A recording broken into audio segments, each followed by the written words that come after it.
नमस्कार मंडळी, चला तर आता बनवूयात आपण उपवासाची खिचडी। मस्तपैकी कढईत ठेवायची गॅसवरती, त्याच्यामध्ये टाकायचं 2 चमचे तेल। तेलाला चांगलं गरम होऊन द्यायचं। त्यानंतर थोडीशी मिरची त्याला धुवून पुसून घ्यायचं आणि बारीक चिरून त्याच्यामध्ये टाकायचं। तुम्ही जेवढं तिखट पाहिजे तेवढे मिरच्या कापू शकता। त्यानंतर बटाटा टाकायचा आहे बारीक करून। आपल्याला बटाटा जास्त असेल तर खिचडी छान लागते, त्यामुळे बटाटा टाकायचा आहे आणि बटाट्याला शिजण्यासाठी थोडंसं मीठ टाकायचं। चला तर आता त्याला हलवून घेऊयात मस्तपैकी। चांगलं हलवायचं आहे जसं व्हिडिओमध्ये दाखवले त्याप्रमाणे।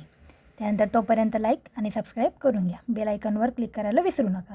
त्यानंतर खिचडी चिकट होऊ नये त्यासाठी आपल्याला त्याच्यात टाकायचे कूट जेवढं टाकाल तेवढी खिचडी छान लागणार। चवीपुरतं तुम्हाला जेवढं कूट लागत असेल खिचडीमध्ये तेवढं तुम्ही टाकू शकताय। अशा पद्धतीने आपल्याला चांगल्या पद्धतीने मिक्स करून घ्यायचे, इथं दाखवले त्या पद्धतीने।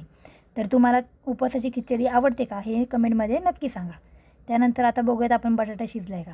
सतत बटाट्याला हलवत राहायचं कारण तर तो करपू नये म्हणून।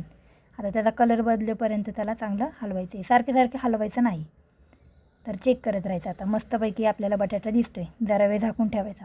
गॅसचा फ्लेम स्लोच ठेवायचा, बारीक आचेवर आपल्याला खिचडी शिजवायची आहे। आता बघा इथं कशा पद्धतीने हलवले, चांगल्या पद्धतीने बटाटा हलवून घ्यायचा म्हणजे तो छान लागणार। त्यानंतर आता आपल्याला मिक्स केलेली खिचडी याच्यामध्ये टाकायची।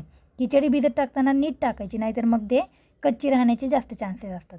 त्यानंतर त्याच्यामध्ये टाकायची थोडीशी साखर टाकली की त्याची चव वेगळीच लागते आणि छानसुद्धा लागते ती खिचडी।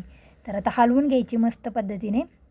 त्याच्यामध्ये चवीपुरतं मीठ टाकायचं आपल्याला, जास्त मीठ टाकायचं नाही, जसं लागेल तसं ॲडजस्ट करून घ्यायचं।